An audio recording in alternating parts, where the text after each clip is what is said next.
Item ಯಾವುದೇ ಇರಲಿ try ಮಾಡಿ ಆಚಿ ಚಿಕನ್ ಮಸಾಲಾ. ಮುಂಬರುವಂತಹ ಚುನಾವಣೆಗಳಲ್ಲಿ ಶತಾಯ ಗತಾಯ ಗೆಲ್ಲೇಬೇಕು ಅಂತ ಇಂದಿನಿಂದಲೇ ದಳಪತಿಗಳು ರಣತಂತ್ರವನ್ನ ರೂಪಿಸ್ತಾ ಇದ್ದಾರೆ. ಫೆಬ್ರವರಿ 27ನೇ ತಾರೀಕು ಜೆಡಿಎಸ್ ಪಕ್ಷದಿಂದ ಬೃಹತ್ ಸಮಾವೇಶವನ್ನ ಹಮ್ಮಿಕೊಳ್ಳಲಾಗಿದೆ. ಮುಂಬರುವಂತಹ ಚುನಾವಣೆಗಳಲ್ಲಿ ಶತಾಯ ಗತಾಯ ಗೆಲ್ಲಲೇಬೇಕು ಅಂತ ಜೆಡಿಎಸ್ ಪಕ್ಷ ಈಗ ಆಲ್ರೆಡಿ ಭರದಿಂದ ಸಿದ್ಧತೆಗಳನ್ನ ಮಾಡ್ಕೊಳ್ತಾ ಇದೆ. ಇತ್ತೀಚೆಗಷ್ಟೇ ಹಾಸನದಲ್ಲಿ ಬೃಹತ್ ಜನತಾ ಸಮಾವೇಶವನ್ನ ನಡೆಸಿತ್ತು ಜೆಡಿಎಸ್. ಈಗ ಫೆಬ್ರವರಿ 27ನೇ ತಾರೀಕು ಜೆಡಿಎಸ್ ಪಕ್ಷದ ಬೃಹತ್ ಸಮಾವೇಶ ಆಯೋಜನೆಯಾಗಿದೆ. ಅದು ಉತ್ತರ ಕರ್ನಾಟಕದಲ್ಲಿ ಮತ್ತೊಂದು ಜನತಾ ಸಮಾವೇಶಕ್ಕೆ ಜೆಡಿಎಸ್ ಸಜ್ಜಾಗ್ತಾ ಇದೆ.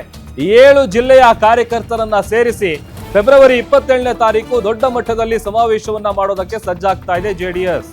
ಪಕ್ಷದಿಂದ ಯಾರೇ ಬಂದು ಹೋದ್ರೂ ಕೂಡ ಪಕ್ಷಕ್ಕೆ ಯಾವುದೇ ಸಮಸ್ಯೆ ಇಲ್ಲ. ಜೆಡಿಎಸ್ ಪಕ್ಷ ಅನ್ನೋದು ನಾಯಕರನ್ನ ಸೃಷ್ಟಿಸುವಂತಹ ಕಾರ್ಖಾನೆ, ಅಂದ್ರೆ ಒಂಥರ ಫ್ಯಾಕ್ಟರಿ ಇದ್ದಂಗೆ. ನಮ್ಮ ಮೈತ್ರಿಯಿಂದ ಭ್ರಷ್ಟ ಕಾಂಗ್ರೆಸ್ ಅನ್ನ ತೊಡೆದು ಹಾಕಲು ಹೊರಟಿದ್ದೇವೆ. ಈ ನಮ್ಮ ಮೈತ್ರಿಗೆ ರಾಜ್ಯದ ಕಾರ್ಯಕರ್ತರ ಶ್ರಮ ಬಹಳ ದೊಡ್ಡದಿದೆ ಅಂತ ವಿಜಯಪುರದಲ್ಲಿ ಜೆಡಿಎಸ್ನ ಯುವ ರಾಜ್ಯಾಧ್ಯಕ್ಷ ನಿಖಿಲ್ ಗುಡುಗಿದ್ದಾರೆ. ಸರ್ಕಾರದ ವಿರುದ್ಧ ಆಕ್ರೋಶ ಹೊರ ಹಾಕಿದ್ದಾರೆ. ಹೇಗಾದ್ರೂ ಮಾಡಿ ಈಗ ಆಲ್ರೆಡಿ ಒಂದ್ ಕಡೆ 3 ಪಕ್ಷಗಳಿಂದಲೂ ಕೂಡ ನಂಬರ್ ಗೇಮ್ಗಳು ಸ್ಟಾರ್ಟ್ ಆಗಿದೆ. ಮುಂಬರುವಂತ ಚುನಾವಣೆಯಲ್ಲಿ ನಾವು ಇಷ್ಟು ನಂಬರಲ್ಲಿ ಗೆಲ್ತೀವಿ ಅಂತ ಅತ್ತ ಕಾಂಗ್ರೆಸ್ ಇತ್ತ ಮೈತ್ರಿ ನಾಯಕರು ಕೂಡ ಈಗಲಿಂದಲೇ ನಂಬರ್ ಗೇಮ್ಗಳನ್ನ ಶುರು ಮಾಡ್ಕೊಂಡಿದ್ದಾರೆ. ಇದೆಲ್ಲದರ ನಡುವೆ ಉತ್ತರ ಕರ್ನಾಟಕದ ಭಾಗದಲ್ಲಿ ಇದೇ ಫೆಬ್ರವರಿ 27ನೇ ತಾರೀಕು ಒಂದು ದೊಡ್ಡ ಮಟ್ಟದ ಬೃಹತ್ ಜನತಾ ಸಮಾವೇಶವನ್ನ ಜೆಡಿಎಸ್ ಪಕ್ಷ ಹಮ್ಮಿಕೊಳ್ತಾ ಇದೆ.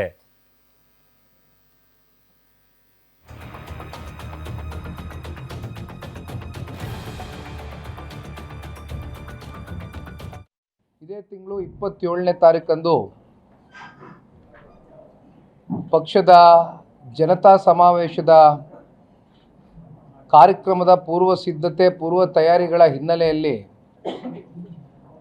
ವಿಜಯಪುರ ಜಿಲ್ಲೆ, ಬಾಗಲಕೋಟೆ ಜಿಲ್ಲೆ, ಹುಬ್ಬಳ್ಳಿ, ಧಾರವಾಡ, ಬೆಳಗಾಂ ಸೇರಿದಂತೆ ಕಿತ್ತೂರು ಕರ್ನಾಟಕ ಭಾಗದಲ್ಲಿ ಜನತಾ ಸಮಾವೇಶವನ್ನು ಹಮ್ಮಿಕೊಳ್ಳಬೇಕು ಅಂತಕ್ಕಂಥದ್ದು ಪಕ್ಷದ ವರಿಷ್ಠರು ಈಗಾಗಲೇ ನಿರ್ಧಾರವನ್ನು ತಗೊಂಡಿದ್ದಾರೆ. ಜೊತೆಯಲ್ಲಿ ಕೆಲವೊಂದಷ್ಟು ಡೈರೆಕ್ಷನ್ಸ್ನು ಕೂಡ ಈಗಾಗಲೇ ಇಷ್ಟು ಜಿಲ್ಲೆಯ ನಾಯಕರ ಜೊತೆಯಲ್ಲಿ ಪಕ್ಷದ JP ಭವನದ ಕಚೇರಿಯಲ್ಲಿ ಕೂತು ಚರ್ಚೆಯನ್ನು ಮಾಡಿದ್ದಾರೆ. ಇವತ್ತು ಈ ರಾಜ್ಯ ಸರ್ಕಾರದಲ್ಲಿ 9 ಜನ ಮಂತ್ರಿಗಳು ಮುಖ್ಯಮಂತ್ರಿಗಳ ಆದಿಯಾಗಿ 30% ಸಚಿವ ಸಂಪುಟದಲ್ಲಿ ಇರ್ತಕ್ಕಂಥವ್ರು ಇದೇ ಜನತಾದಳ ಪಕ್ಷದ ಪ್ರಾಡಕ್ಟ್ಗಳೇ. 50ಕ್ಕೂ ಹೆಚ್ಚು ಜನ ಶಾಸಕರು ರಾಜಕೀಯವಾಗಿ ರಾಜಕೀಯದ ಒಂದು ವೇದಿಕೆಯಾಗಿ ಪಕ್ಷವನ್ನು ಬಳಸ್ಕೊಂಡು ಆಯಾ ನಾನಾ ಕಾರಣಗಳಿಗೆ ಅವರ ವೈಯಕ್ತಿಕ ಕಾರಣಗಳಿಗೋಸ್ಕರ ಬಿಟ್ಟೋಗಿರ್ತಕ್ಕಂಥದ್ದು ನಾವು ನೋಡ್ಕೊಂಡು ಬಂದರೂ ಕೂಡ ಪಕ್ಷ ಇನ್ನೂ ಭಾಳ ಶಕ್ತಿಯುತವಾಗಿ, ಸದೃಢವಾಗಿ, ಗಟ್ಟಿಯಾಗಿ ಉಳಿದಿದೆ. ಯಾಕೆಂದರೆ ಪಕ್ಷದ ಕಾರ್ಯಕರ್ತರಲ್ಲಿ ಒಂದು ದೃಢ ಸಂಕಲ್ಪ ಇದೆ. ಇದೇ ತಿಂಗಳು 27ನೇ ತಾರೀಕಂದು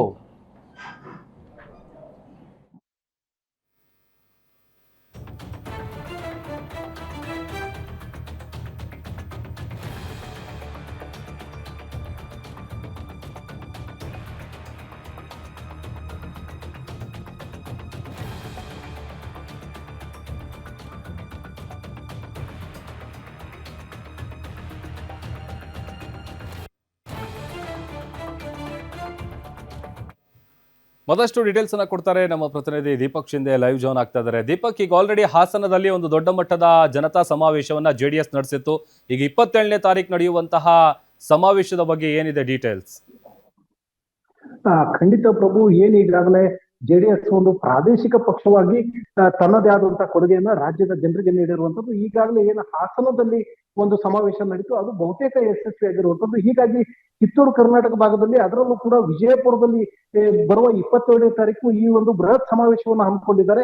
ಅದರಲ್ಲಿ ಸುಮಾರು 7 ಜಿಲ್ಲೆಗಳಿಂದ, ಅಂದ್ರೆ ಬಾಗಲಕೋಟೆ, ವಿಜಯಪುರ, ಹುಬ್ಬಳ್ಳಿ, ಧಾರವಾಡ ಸೇರಿದಂತೆ 7 ಜಿಲ್ಲೆಗಳಿಂದ ಈಗ ಕಾರ್ಯಕರ್ತರ ಸಮಾವೇಶವನ್ನ ನಡೆಸ್ತಾ ಇರುವಂತದ್ದು. ಜನತಾ ಸಮಾವೇಶದಲ್ಲಿ ಸಾಕಷ್ಟು ಒಂದು ಬಲ ತುಂಬುವಂತ ಕೆಲಸವನ್ನ ನಿಖಿಲ್ ಕುಮಾರಸ್ವಾಮಿ ಅವರು ಸ್ವತಃ ತಾವೇ ಮುಂದೆ ನಿಂತು ಮಾಡ್ತಾ ಇರುವಂತದ್ದು. ಜೆಡಿಎಸ್ ನ ವರಿಷ್ಠರು ಏನು ಕಿತ್ತೂರು ಕರ್ನಾಟಕ ಭಾಗದಲ್ಲಿ ಒಂದು ಜೆಡಿಎಸ್ ನ ಬಲ ಪ್ರದರ್ಶನಕ್ಕೆ ಮುಂದಾಗಿದ್ದಾರೆ ಅಂತ ಕೂಡ ಹೇಳ್ಬೋದು ಪ್ರಭು.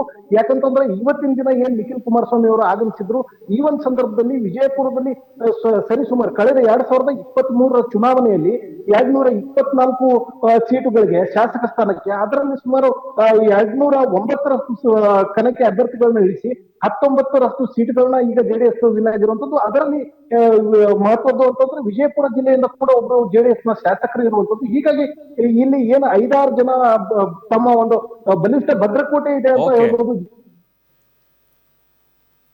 ಥ್ಯಾಂಕ್ ಯು ದೀಪಕ್, ನಿಮ್ಮೆಲ್ಲ ಡೀಟೇಲ್ಸ್ಗಾಗಿ.